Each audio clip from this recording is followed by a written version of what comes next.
Hi, it's Dwyer. It's Sunday, December 3rd, 2023. GamblersAdvisory.com, a free site. BettingAngle.us, a free site.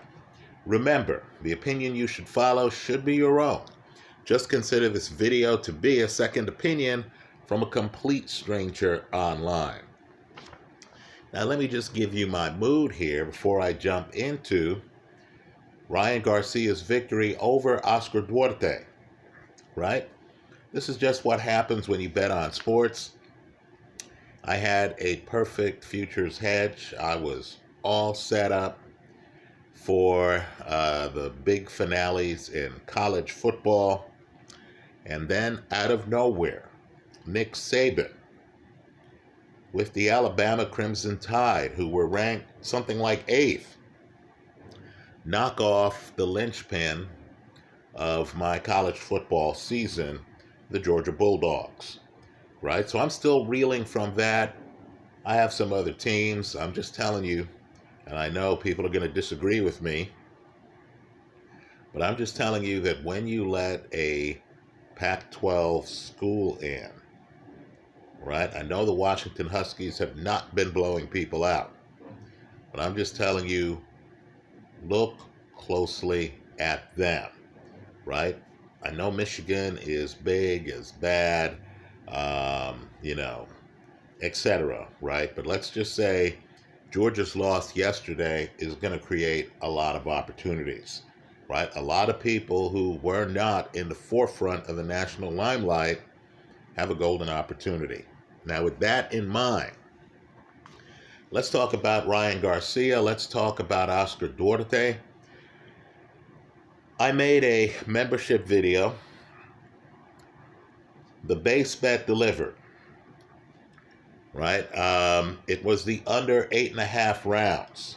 That delivered at a minus 110. Right now, at the time I made the video, Garcia was going off at about a minus 450. Right? Understand, the late money post-video broke on Garcia. So Garcia, by the time they entered the ring, was going off incredibly at greater than a minus 500. If you bet on Garcia at the last minute and got some odds, I believe it went as high as a minus 550. Tell us what odds you got in the comment section of this YouTube video, right? The late money broke on Ryan Garcia, and he was already overpriced. And I say that after a Garcia knockout victory. But understand, as mentioned in the member video, the under 8.5 at a minus 110 allowed you to make alternative bets. And one of the alternative bets I recommended was Oscar Duarte, who weighed in, by the way, at greater than a 142.5, right? I believe he's 142.8. Understand, this is a guy they were telling us was a 135-pounder, right? One of the alternative bets I suggested, in addition to your base bet, which delivered, was Duarte to win by KO at greater than 5-1. Now understand, a longtime subscriber shared in the comment section of that membership video that he was able to get a 6-1 on Duarte by stoppage at the MGM Sportsbook. Right? So just understand, Duarte was not being taken seriously by casual fans, by casual bettors before the fight. Now, don't let knockouts cause amnesia here. What I want people to realize, because where the fight's relevant for us is how do we play future fights? What exactly happened that impacts the future? If I see Garcia or Duarte in a future matchup, right, and the odds get out of hand like they did here, should I bet on them? Well, let me just say this.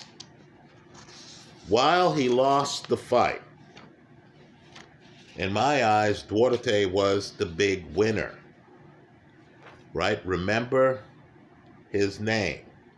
This is one of those setups where, just like with the Alabama Crimson Tide, where I thought, not Nick Saban's year, right? Georgia's on some 20-odd game win streak through the SEC. Alabama had a loss this year, right? Just like I'll be looking at Alabama more closely. I'll be looking at Duarte more closely. Folks, the fight evolved toward him. Let me just point out, this guy is a ringer. You noticed in the first round, it didn't take long. You noticed in the first round, in a fight town, right? Houston is the home of fighters like the Charlo brothers, right? People like Ronnie Shields are in Houston. James Prince is in Houston. Big baby Jared Anderson's in Houston. I believe Shakur Stevenson has a home in Houston. In a fight town, Oscar Duarte fans were there. Folks, they did not care that their guy was a huge underdog. They saw a bank heist opportunity. They understood who their guy was. They thought their guy had a shot on Ryan Garcia. And folks, he did. The fight evolves toward him. Right? I'm just telling you that the outcome of the fight hung in the balance at the time of the stoppage. Right? Duarte takes over in the fourth round. He's the one winning the majority of the rounds. When you're in the 8th round of a 12-round fight, not a 10-round fight, you still have a third of the fight to go. Garcia, don't go by his facial expressions. Don't go by the persona who spends time. I thought he was magnificent, by the way. He's a special talent. That talent is really showmanship. It's not boxing. I thought Garcia was as good as a fighter can get. I give him an A+ performance post-fight. Right? This is the guy who's conscious. He's the guy who lets you know, with his trainer several feet away in the background, giving him the space. I thought Derrick James was magnificent in the post-fight as well. Right? Derrick James, one of boxing's best trainers, is in the background. He lets his fighter take the limelight. And I thought Garcia, who had just been in a tough fight that he looked like he was on the verge of losing, made sure you knew about his trainer, about his team, about his faith. He mentions Jesus, right? About his confidence in his closing ability. I thought he was magnificent there, right? He's a great interface between the sport and boxing. But in the sport of boxing, he was being undressed, right? You noticed there was a guy in the fight who owned the pocket. You understood in this fight between two sluggers, that guy was Oscar Duarte. You also noticed that Duarte, who already has his hands full, he's the huge underdog. He has to beat the odds to win the fight. You notice that he was fighting two people. Right? Let's be blunt here. I thought the telecast, the team was great. The team was excellent. But let's change the tone in the room. I thought Duarte is fighting Ryan Garcia. I thought Duarte is fighting the referee. Right? The ref was interesting. The referee was one of those refs who has great body language, looks certain in what he's doing. The problem was what he's doing. First, and you've heard me talk about this in other fights, you had Garcia using his arm as a rangefinder. You would have thought this was the second Deontay Wilder-Tyson Fury fight, where Fury, to make sure he's out of range of Wilder, just has his left hand extended to get the range down. Right, folks? And I know, and please, disagree with me if you disagree with me. I know many subscribers disagree with me on this, but I'm just telling you, folks, that's an illegal move. If you're going to use your arm as a pathfinder, you have to hide it as a jab. In other words, if I'm going to stick my arm out really to figure out spacing, if I need to do that, I need to disguise it as a jab. I need to throw a lazy jab. So the referee will be thinking, okay, at least this brother's not using it as a blatant pathfinder, in which case I would have to warn him. Now here you had a fight that flipped. I'm telling you, the long shot was reeling in the fish here. Right? Duarte has the fishing rod out, and he's reeling in Ryan Garcia. He's on the front foot. Garcia is so nervous that Garcia is moving away without throwing punches. Right, folks? Two groups tell you that. Garcia goes to his corner, and Derek James, his own trainer, tells him, hey man, as you move away, as you turn away, you need to have a hand up and you need to throw some punches back. He tells him that between rounds. You hear him between rounds. The announcing team, which was excellent, they have chemistry. Network, are you listening? Thought the announcing team was excellent. They actually start drawing analogies between one of boxing's most infamous series of rounds, Oscar De La Hoya against Felix Trinidad. Both guys are unbeaten at the time. They actually say that Ryan Garcia might be making the same perceived mistake that De La Hoya made in those rounds. Understand, the De La Hoya-Trinidad fight, De La Hoya is winning the fight. Now, you either believe in the last 3 rounds of that fight that De La Hoya is well ahead and is putting on a boxing clinic.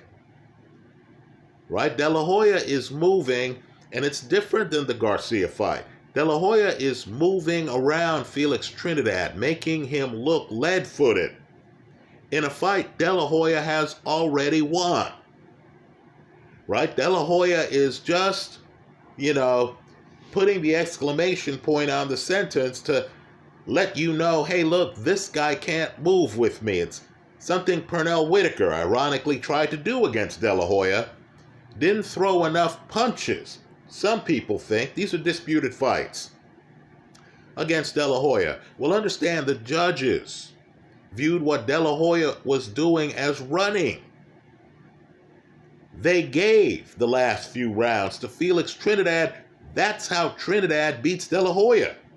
Now here you have Ryan Garcia in a fight that's up for grabs. Folks, it hangs in the balance. This is not the De La Hoya fight. And the announcing team, Mora, the other guys, Chris Mannix, I believe, the announcing team tells you Ryan Garcia is running, and this could be interpreted as how it was interpreted in the De La Hoya fight. The difference is De La Hoya arguably, and this is the argument, this is like Leonard Hagler, right? The argument is, had De La Hoya already won the fight? Did he have more than 6 rounds banked when he starts moving against Trinidad? Here, in this Ryan Garcia case, you can't make that argument. This fight's a competitive fight. This is the fight where the greater than 5-1 underdog is on his bike, is cutting rules, needs a pathfinder while he's moving out of the pocket. Right? This isn't Thomas the Hitman Hearns sticking out a hand against Pimpino Cuevas to make sure that his next punch puts Cuevas on the canvas. This isn't that kind of pathfinder. No, this is the guy who's the 5-1 favorite. And he's being pushed out of the pocket. And he's desperate to the point where his best punch is a left hook, and he's tying up his left hand because he needs to use it as a pathfinder. Right? So the referee should have said, hey, Ryan, don't do that. If you're going to stick your left hand out like this isn't sword fighting. You got to throw punches. If you're going to stick it out, it has to be in the form of a punch. Right? Garcia is able to use that hand as a rangefinder in multiple rounds. That's an illegal move. Now, let me just point out, you had a recent fight where a fighter knocked down the other fighter's effort to throw legitimate jabs. Right? That's what you do. The fight's Joe Joyce, Zhili Zhang. Right? Look at both fights. Right? You knew Joyce was in trouble in the first round. When Zhili Zhang comes out and is throwing, jabs, when Joyce is throwing jabs and Zhili Zhang just casually knocks them down. Right? Zhang's a southpaw, and the jabs don't prevent Zhili from pivoting into the pocket and routinely landing straight lefts. Oscar Duarte, the next time he encounters this, needs to knock down rangefinders. If the referee is not going to do his job, the fighter has to do the job for the ref. Right? So some guy who's sticking his hand out to prod you to certain positions in the ring, player, you need a jab to do that. Boxing's not a sport where guys come out, look like zombies, or just stick a hand out without throwing punches.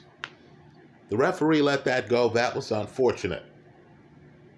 It's the referee's other faux pas, in fact, there are two others, that to me made this an unfair fight. Right? Now, keep in mind, I'm someone who still believes that the Dubois beltline punch against Usyk was legitimate. So you need to view this as just one man's opinion. But hell, it's my video. So I'm just going to tell you, Ryan Garcia panics. Again, don't go by the macho, got no worries persona. He panics. He starts doing things you cannot do in boxing. He starts turning his head away from his opponent. Folks, that's an illegal move. I can give you a side profile, but I can't give you the back of my head. That's illegal. Right? It takes away Duarte's right hand. Well, this fight took it the extra step. Duarte throws some punches as Ryan is turning away, giving Duarte the back of his head. Right? You would have thought this was, an AJ fight he had against Kubrat Pulev, where Pulev is so out of sorts, he turns and gives AJ the back of his head. Right? Can't defend himself. Right? You would have thought this was Jimmy Young Ali, where Jimmy Young sticks his head out the ring. Well, understand, here the referee, and it was curious, starts warning Duarte. Hey, ref, Ryan Garcia can't turn his entire head away from his opponent. That's not the way the sport works. You're the referee.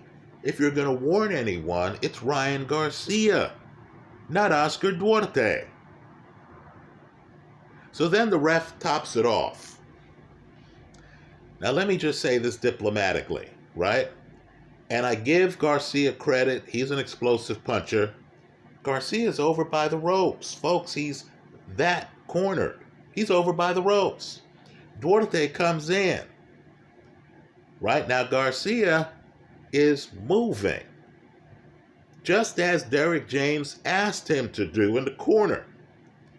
As he moves, he throws his signature left hook. Folks, he needed the punch. It delivered for him. It hits Duarte on the temple, and Duarte is badly hurt. I mean, he's neurologically disabled. This is Lucien Boutte against Carl Froch, right? His legs betray him.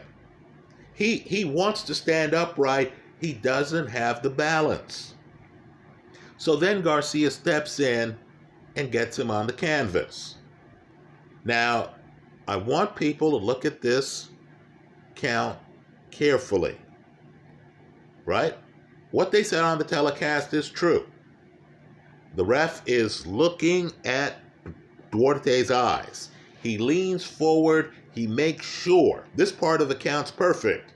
He makes sure that Duarte can hear him and that Duarte knows where the count is. Right? So he's 1, 2, 3, right? You hear him. That part is legit.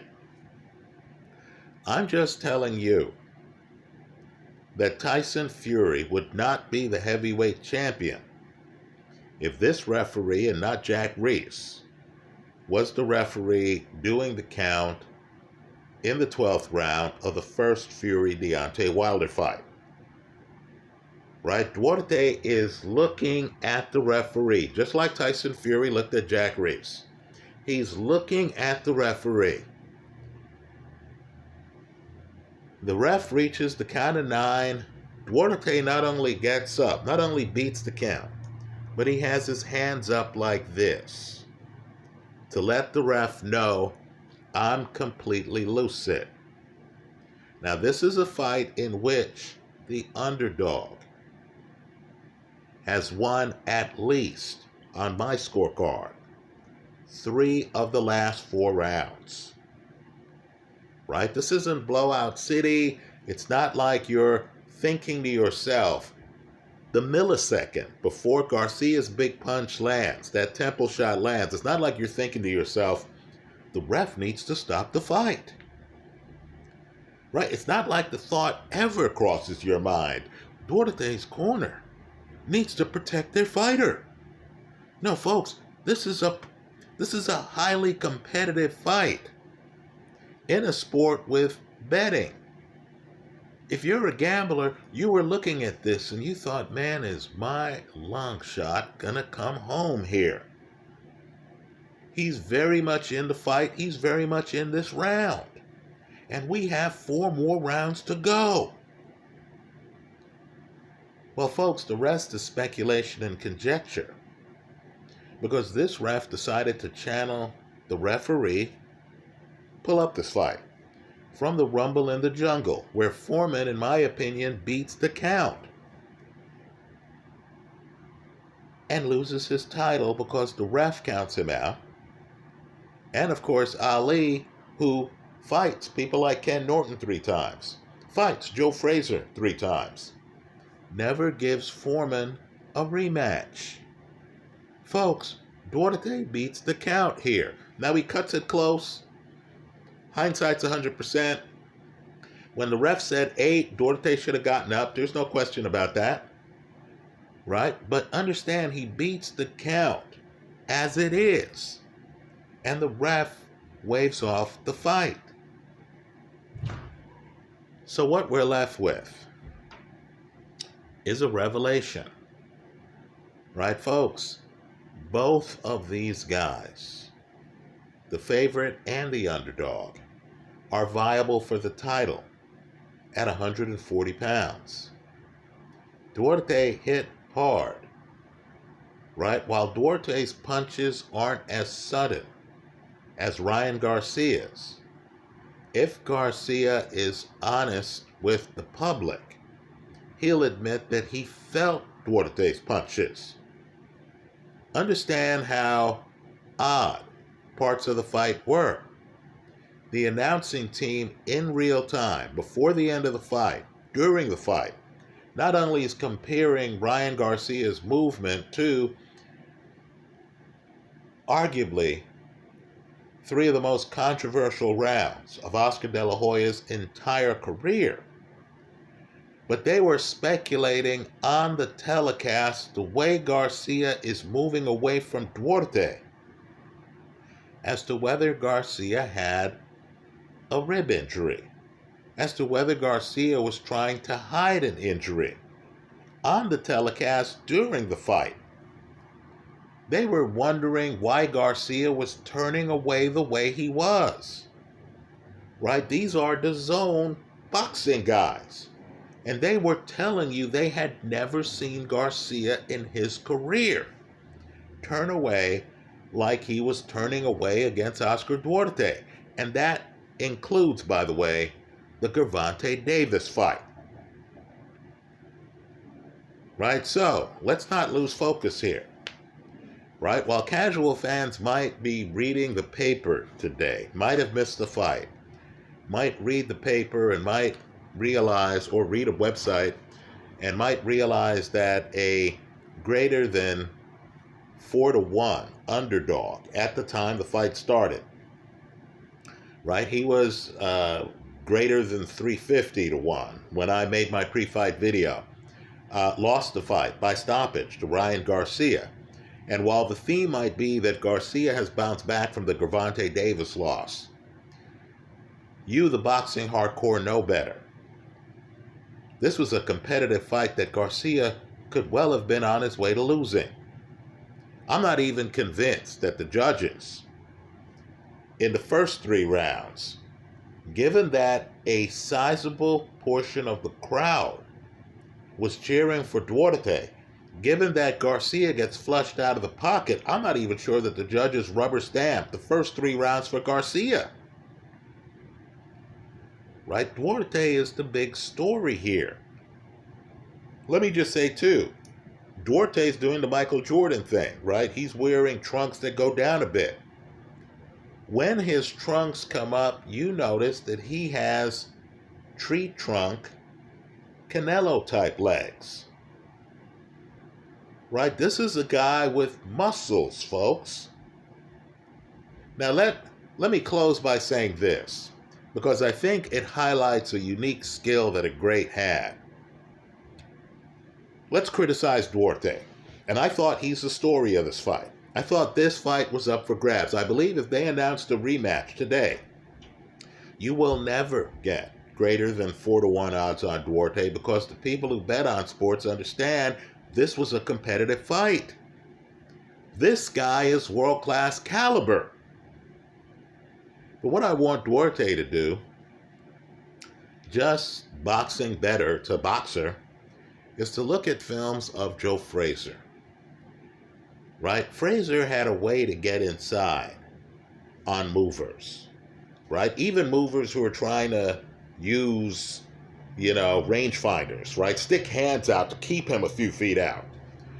Frazier would bob and weave. In other words, Frazier would move his body and throw off the other guy's timing and duck under rangefinders, right, to get inside. Frazier also had great legs where he could break cadence. In other words, he could just run over to you. Fighters want to keep their legs in such a way where they're always ready to throw punches and their legs never cross and stuff like that. Joe knew how to do that in a way where he could even corner an Ali up against the ropes. Right? Dodge his jab on the way in, get inside.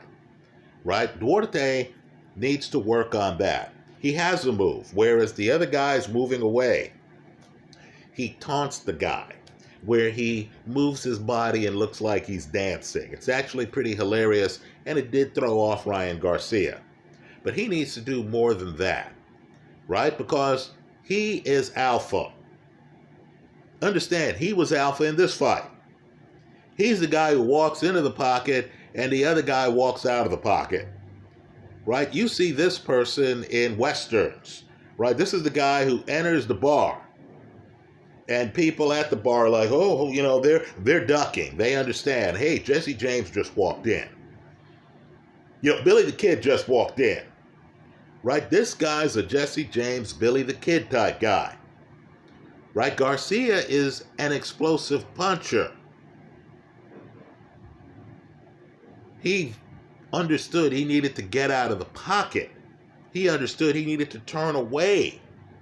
He needed to literally turn away from Duarte, right? So Duarte has to be prepared for fighters to move away from him, like Garcia did. And he needs to find a way to not get impacted at all by guys sticking their hands out as rangefinders and not throwing punches. He needs to have a Zhili Zhang mindset, right? Come in, if the guy has a rangefinder up, just knock the thing down. Punch it or knock it down. Then he needs to bob and weave a little bit more, so the other guy doesn't know how to keep him outside. Right? Duarte, to me, is live against everyone. If you're a gambler, he's the real story here. He's the long shot who some casual fans are going to mistake as a long shot. When you understand that he's actually not a 135-pounder, this guy is a beefy 140-pounder. This guy hits hard. Understand, the referee takes away Duarte's right hand by allowing Garcia to turn away from it. So Duarte then seamlessly goes to his left. And as I said, wins 3 of the last 4 rounds of the fight before getting caught. That's the fight I saw. Look, no sour milk here, although I was thinking, wow, is this Duarte by Stoppage prop going to hit? Right? That penthouse prop where you were getting 5 or 6 to 1, depending on when you bet. Right, folks? It was there on the table. Now, keep in mind, I'm talking about it in a fight where the base bet won. Right? It was getting nerve-wracking there. I'm not going to lie about it. You only had until the midway point of the 9th round, and you were in the 8th round. But it delivered. This isn't crying over spilled milk. This is crying over a young guy being denied an opportunity to fully and fairly participate in a fight that he had a real chance of winning until that last punch. Remember the name Oscar Duarte? Let me just add a caveat. Right? They fought this at a catch weight, 143. I would take Jaron Ennis, who's the king at 147 right now. I'm assuming Terrence Crawford's vacating the division. Right? I would take Jaron Ennis over both of these guys. Let me point out, you and I know who Jaron Ennis is. A lot of the world doesn't. Right? A lot of the world thought that Errol Spence against Crawford was a fight between the two best at 147. No, folks, the new generation is in the building. Jaron Ennis has a title at 147 now. Right? Ennis is the guy who received the title that was stripped from Terrence Crawford. Right? When I see a Ryan Garcia, young guy, and he's up at 143 already, right, that tells me that these guys might land, ultimately, at 147. I'll concede that as impressed as I was by Duarte, who I consider to be a ringer, and as fast and explosive as Jaron Ennis, he's fast and explosive too, but as fast and explosive as Ryan Garcia's left hook is, I take Jaron Ennis over both of them, should either of these guys show up at 147. That's how I see it. Let me hear from you. I hope you leave your comments in the comment section of this YouTube video. Right? Oscar Duarte, the fans knew who he was in the first round. Right? The fans in the Toyota Center in Houston, a boxing town. Now the world knows who he is. At least the people paying attention. Keep an eye on it. Thanks for stopping by.